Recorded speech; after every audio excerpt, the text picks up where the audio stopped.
Welcome to Crossover. I'm Yi Xu in Beijing, filling in for the multi-talented Ji Xiaojun, who's away on business. I'm joined today by David and Mika. Welcome to Crossover. Thank you. Well, you know, in January of this year, a very petite law professor by the name of Amy Chua, I'm sure both of you have heard of her. I'm sure a lot of the viewers at home have heard of her as well. A law professor from Yale University. She basically created huge waves in what you would call the melting pot in the US, right? Yeah. With an essay that was published in the Wall Street Journal called Why Chinese Mothers Are Superior. Both of you have read it. Yes. Yes. It's like, how could you not, you know? How could you avoid it? Yes. I think I got the link to this article probably a good 10, 15 times. Yeah. Yeah, from various people in the US and in China, actually. It was quite interesting. So I'm just curious, what were your reactions? I'll start with you. Ladies first. Well, I work at the International School of Beijing, so of course when it came up, we started looking at it as, you know, how does parenting affect the child's education and all of that. And so the severity with which they were communicated seemed to be a little more strong than I was used to. Sure. Yeah. Sure. Well, of course, it struck me that this was, I don't know if this was intentional on the part of the publisher and the author, but I mean, it was the right time for this sort of thing, because you have the China threat looming, right? Along with, I think it came on the heels of, or maybe this came just shortly afterwards, this international statistical showing of rankings, scholastic rankings among nations, and of course the kids from Shanghai are way up there, and the U.S. is pathetically lagging down somewhere in the middle. Yeah. And this along with, you know, decades of this argument about child care, and then looking at how, you know, these Chinese kids. So I think it struck a nerve, and I think more than people realize that this is something that parents had been sort of worrying about and thinking, but sort of put it on the back burner for a long time. And suddenly she brought it to the fore again. Right. So this question again is, you know, what is, because I think Americans get a sense there's something wrong with U.S. education system and with maybe the U.S. parenting style. I mean, there's all this talk about kids being, you know, treated too lax in their studies and not enough expectations on the part of the things like I hear all the time in what I do with grade inflation. We don't give kids any more than a B, you know, any less than a B, and this kind of thing. So I just think it was the right time, and I think there's been a lot of hype, and some of it's frankly kind of stupid. But actually, I think it's a good discussion to have, obviously, and amidst all of the furor, I hope that's something, you know, that we settle down and sort of come to some conclusion. But just not to get ahead of ourselves here, but I think a conclusion that a lot of people have already come to is that maybe the best approach is somewhere in the middle. Sure. This tiger mother thing is really creepy to some people, right. But people agree that this American style of, you know, building self-esteem, there's something wrong with that too. And so a lot of people, even Chinese, are saying maybe we should converge. Well, let's step back a little and let's talk about what really shocked people about the whole essay. You know, and of course there were two parts of it. You know, one was an essay, an excerpt in the Wall Street Journal that I think most people read. Most people who reacted to her read. But these were excerpts from her book, which is called Battle Hymn of a Tiger Mother, that was published also in January. I think actually a couple days after the Wall Street Journal came out. And I think what people were reacted to, well, let me just read part of it. First of all, there were 10 points that she made. She basically said, okay, people always wonder why Chinese American children are always so stereotypically successful. And she basically came out saying, this is why.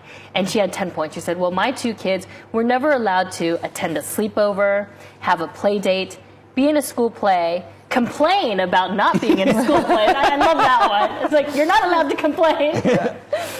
Watch TV or play computer games, choose their own extracurricular activities, get any grade less than an A, not be the #1 student in every subject except gym and drama, play any instrument other than the piano or violin, or not play the piano or violin. So there's, you know, some of these are just kind of they're funny. I think, you know, to me, I think she was trying to exaggerate a little bit, but I think a lot of people actually took this at face value too. Yeah.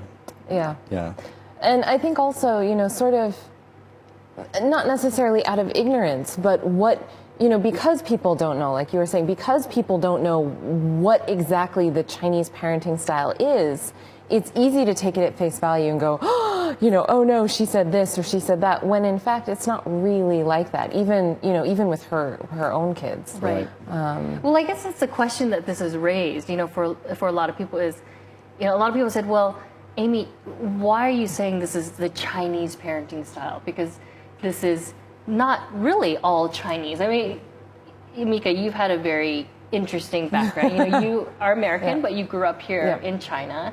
Is this Chinese parenting? Do you know Chinese parenting to be like this? It's funny. A couple days after I read the article, I was in the elevator going downstairs, and I always go downstairs at the same time all the little kids are getting ready to go to school, and so there are a couple first and second graders who I often ride the elevator down with. And this particular morning, there was a little girl who can sometimes have, she can have a little bit of an attitude sometimes, and her mom was looking at her and she said, you have this math test today, just pretend like you're at home doing your homework and you'll be fine. You'll do a great job. And because this tiger mother thing was going on in the back of my head, I heard that and I thought, oh, that's so nice. That's so sweet, right? To see the other side of it. And I think one thing that you don't see, certainly from what I read in her article and all of that, is that you don't see the other side of it, which is, although parents may be strict, there's always someone there who absolutely adores the child unconditionally. So it might be a grandparent, it might be an auntie or an uncle, but there's always someone after the parents are saying, no, you're not doing a good enough job, that the child can go to and sort of... Is there a good cop, bad cop sort of thing there? Well, I mean, grandparents are meant to spoil their grandchildren, right? Especially now, right? Especially in China, grandparents are overly doting on children these days. Well, the joke is the reason that grandparents and grandkids get along so well is that they both have a common enemy. And especially for Chinese Americans and for an immigrant type of experience, a lot of times you kind of have this feeling, I don't know, I grew up in the U.S. and you kind of feel like because I'm a minority, I have the odds stacked up against me. Right. Well, that's interesting because that was one of the things that I think has come up over all the furor that this has caused. A lot of people have said, this is not really necessarily a Chinese way of parenting. It's sort of like second-generation immigrant way of, because there's a lot of commonality in this and Jewish immigrants, all kinds of minorities of all kinds, that they have a very strong self-image of being minorities, of being it's not being your host culture, and that there's a risk of being drowned in the culture unless you put out extra effort. I guess there's the stereotype of the Chinese education, but I mean, you were educated here, right? You saw lots of Chinese and parents. I think that where there's some commonality, and maybe I'm wrong here, but one thing that strikes me is that although Chinese parents don't do what American parents do, which is to try to build their self-esteem and ego. You don't hear Chinese parents saying, "Good job, that was really good." Instead you'll hear we're not supposed to do that. I do that constantly. Yeah. Yes. What Chinese parents do is they say, look at him, he did better than you. Why aren't you as good as him? Look, see? And they compare him to the other kids, say you're never as good as you should be. But the flip side of that is that the Chinese parents are really invested. They invest a lot of time and effort and they care a lot about their kids. Sure. So there's two things. There's a double-edged sword. One is that they're getting negative messages that you're never good enough, you're never good enough. But they're also getting messages that you're important to me, right? And I think in the American case, although they're getting messages that, oh, you're great, this thing that's actually a piece of junk, but it's actually, we'll give you high praise for it, or you got a C, but we'll give you a B. But they're getting this message that, oh, go ahead, play, but I'm off to my own thing and just have a nice life. Right. So there's a feeling that parents are distant, they don't really care. The level of involvement, I think, is what you're talking about. They don't sit down with the kids and really work with them on getting the homework and say, you've got to do well on this test, right? So I think there's two sides to this coin, and if you see, a lot of American kids, although they may squawk, they may get angry, or they may get upset if the parents bear down on them, that there's a closeness in that family, that the sign of closeness is not necessarily amicable, So you agree? Happiness. There's something about putting pressure on your kid that shows that you care about them. Right. You agree somewhat to this tiger mother technique. so to speak. Well, within bounds. Right, I'm also Chinese in that I believe that there's something called the 中庸之道, the middle ground. road. You know, I think that you have to sort of balance it. So I think that balance can be struck, but it can be struck with one person as well, which I can be hard on you, but on the other hand, when the time comes, I need to let you know that you're not just a piece of dirt, which sometimes she seems to go in the opposite direction. You know? Right. I like those. I like those. That piece of advice as a new parent myself. All right, more about the reaction to Amy Chua's Tiger Mother parenting techniques when we come back. And welcome back to Crossover. So we've been talking about the reaction to Amy Chua's Tiger Mother parenting. Let me read you something that was, some people actually had some good things to say about it. Chua's parental practices, which might sound terribly harsh to a Westerner, represent something totally different in the Asian cultural context. The truth is, the world is a harsh place, and Chua, like my parents and countless others, is preparing her kids with tough love. I think the one story that struck most people the hardest was the one story about her and her second daughter, when her second daughter was trying to perfect a piano piece, and she couldn't get it. So she didn't let her eat, didn't let her go to the bathroom until she finally got it. And she even had her husband even came to her and said, don't you think you're a little too hard on her? And she said, no, she can do it. And she did it. You've studied psychology. I was curious about your reaction. Well, I think what David said was right. It's attention. Kids like doing things that get them attention. That's part of the reason why you'll see kids throwing a temper tantrum. And I think if you give them attention for something positive like homework, sitting down beside them, even if you're not always giving them this sort of good job, but you're saying, no, do this over, you need to do this again, I think that's good for them. And I think also, when kids, especially younger children, when they run up against something difficult, they're not necessarily going to say, okay, yeah, this is a hard piece, but I'll sit down here and I'll practice until I get it because this is important. Right. They're likely to say, okay, enough is enough, and I'm going to keep going, and I'll drop the piano and I'll try something else. And you might get, a serial musician who goes from the piano to the oboe to the violin to the whatever, because each one is maybe going to be a little bit easier than the last, and what they find is they're all hard because they don't spend time working on it. Right. And so I think in that sense, it's really good. In the other sense, I'd be curious, do her daughters love music? Is it something that inherently, makes them light up? When my sister and I were little, my sister was the one who started it. She wanted to play the piano, and so my mom found this amazing piano teacher in Nanjing. She was probably one of the best piano teachers in the area. And she said to the piano teacher, I don't care how well they play, I want them to love the piano. And we were talking about this shortly after the Tiger Mother article came out, because neither of us play the piano anymore. And although she plays it quite a bit better than I do, I didn't stick with it anywhere near as long as she did. But the question is, would we still be able to do that if our mom had just pushed a little bit harder? And had been just a little bit more of a tiger mother in that sense, and said, no, I want you to learn how to play the piano. I don't want you to just learn how to love it. And we both love it. We listen to classical music. That part of it is deeply instilled in us. But neither of us play the piano. But she wanted to, I think her goals were different, right? Her goals were for you to appreciate music and to love music. Yeah. But there's the point there that you're raising is very, very important. I think that she raises it in the article in the book too, which is nothing is fun until you can actually do it. Right. So there's this is what everyone, with any skill that you try to get kids to learn, there's that edge there where you have to push them a little bit beyond the comfort level so they actually master it. Once they get that, then if they're going to be good or they're going to enjoy it, it's only after they get some mastery that they're going to enjoy it. The problem is, how do you get them there? Yeah. And there's this idyllic notion, at least in some child rearing theories, that no, I mean, you never have to use the stick. You can always use the carrot, which is, if something is really good, you can always make it interesting, always make it fun, make learning fun. There are all these books on how to make learning the alphabet fun, make this fun, make Chinese fun, And a lot of people say, well and good, but at some point, it's going to be not fun. Right. Well, it's going to be discipline, and you have to just get through it and be, say do it until there's some tears.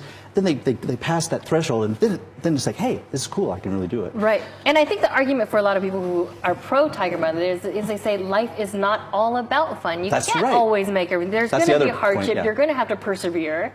Yes. But as a behaviorist, I think you can get there and you can push a kid and you can make them uncomfortable while still using positive methods to get them there. And it's not always, oh, great job, or oh, whatever. It's, look, when you get through this piece, we will go out and we'll do something. And it's not a bribe. If it's a reward, it's not a bribe. Yeah. We'll go out and do something. And have it be something spend time together. Yeah, that the child really wants. There's a restaurant they like. Okay, when you master this, that's great. Let's go out and have a big dinner. Or let's spend time together. Something like that. And that goes back to the attention, too, I think. Yeah. A lot of people accuse her and also these kinds of mothers as not being so much concerned about the kids as they are through sort of living out a fantasy life through their kids. Right.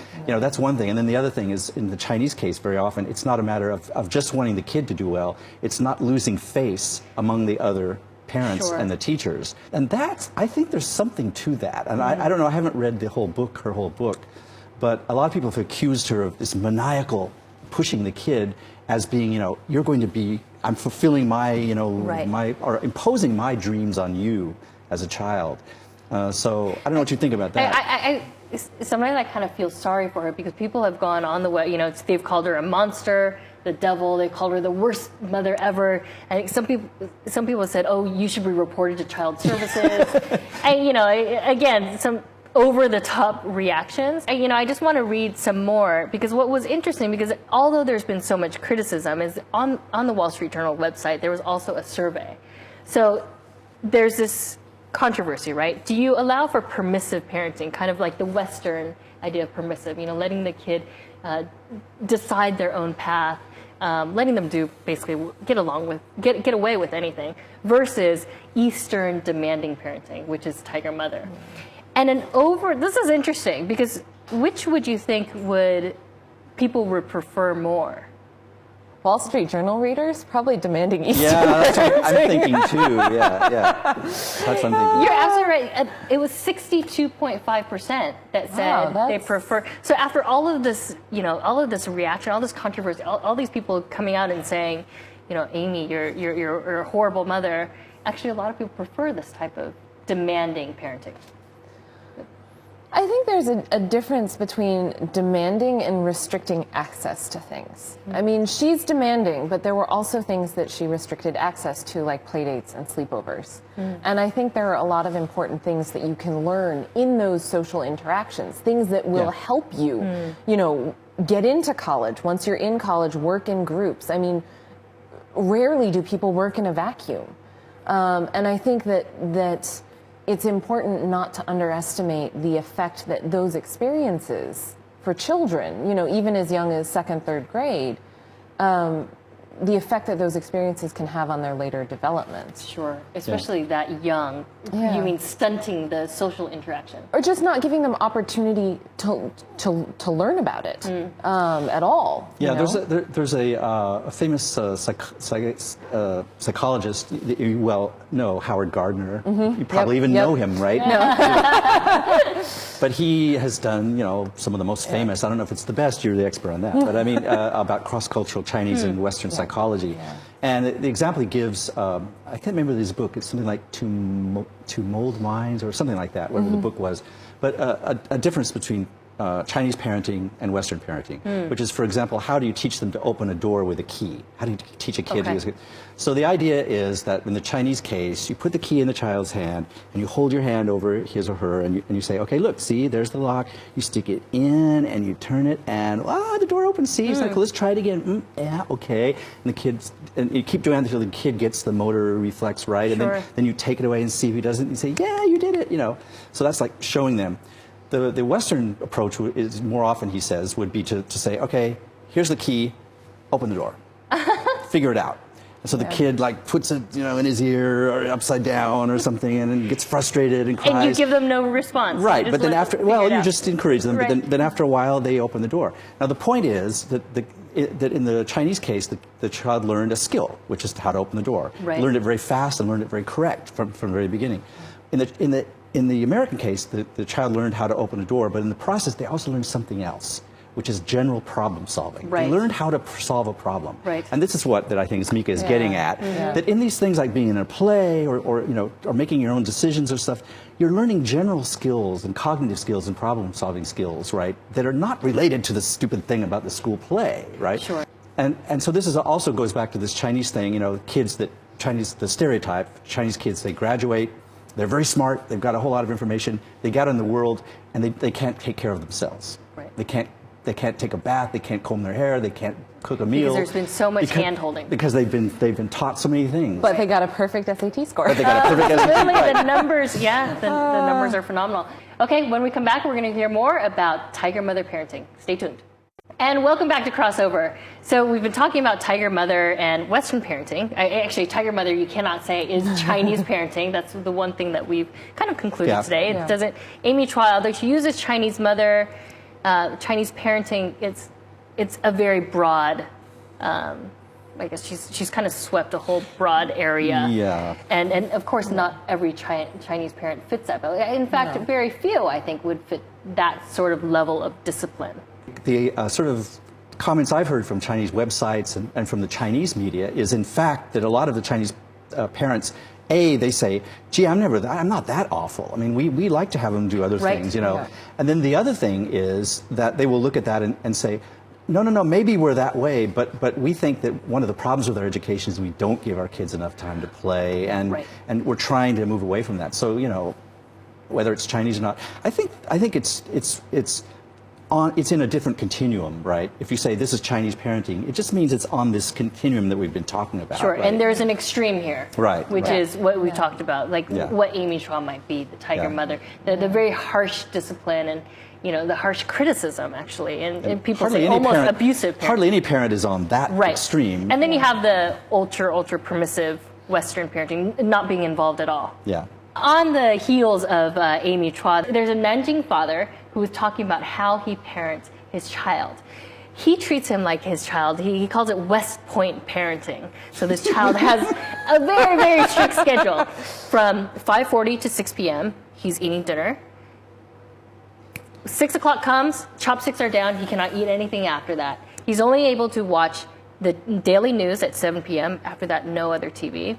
When he gets his homework every day, the first thing they do is they go to a copy shop and they Xerox the homework so that if he gets one or two of the questions wrong, his father will tear the whole homework exercise up in front of him just to do it over again.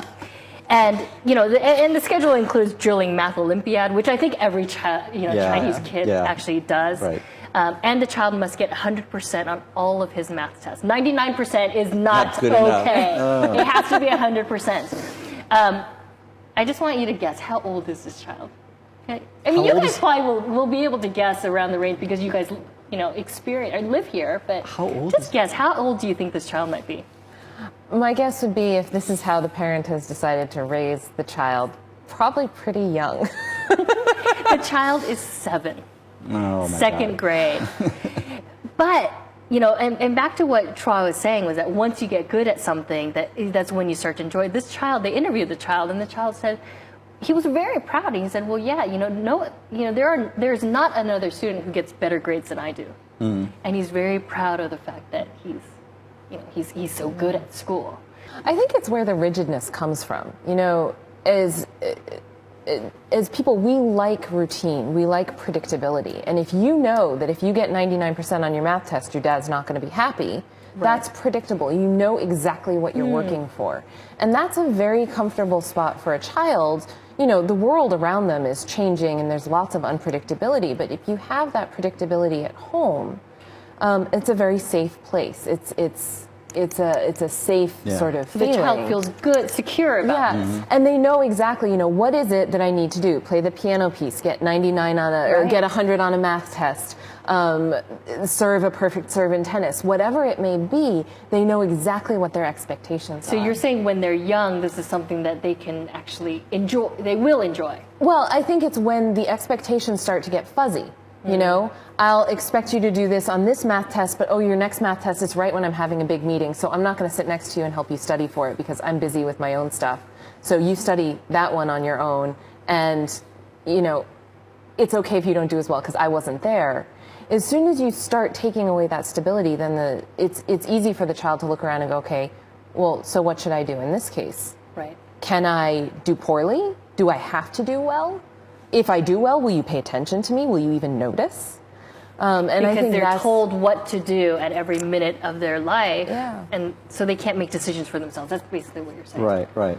Well, and I think when it's not predictable, they don't have the opportunity to make decisions. When it is predictable, that security even would allow a child to say, you know, I know you want me to get 99 on this math, or 100 on this math test. Sorry, 99's not okay. 100 on this math test. But, you know, there's this other thing coming up, and I want to do it. I want to do this well on that thing. How, you know, how can we work this out? I think as a child gets older, you can actually use that stability to help them develop their time management, problem-solving skills, all of that. And without that sense of stability, I think that's a lot harder to do. Yeah, yeah. It's also a learning process. If you grow up in that environment, you grow up learning, in fact, the advantage of systematic planning and routine, and Right. you have an intuitive sense of how that can pay off. Right. And if you've grown up in a household where it's all kind of random, then Chaos. You may never learn that message. Yeah. So I'm just curious, have we come to an agreement? Does harsh discipline work in parenting of a child? Is that the preferred method? Maybe the problem is the definition of harsh. I mean, Well, and discipline. Yeah. So how, We saw so much like academics. you totally sent me there. We've had too much college. I would say harsh discipline doesn't work. It doesn't work. I would say high expectations, clear consequences. Being demanding is okay. Yeah. Well, high expectation, not necessarily being demanding, but high expectations. And I would separate demanding and expectations in the sense of what is actually realistic for the child to achieve. Right. You know, I've got short legs. If I had wanted to be a ballerina, or if my parents had wanted me to be a ballerina, I would have made a terrible ballerina. I could have practiced for hours and hours and hours a day. My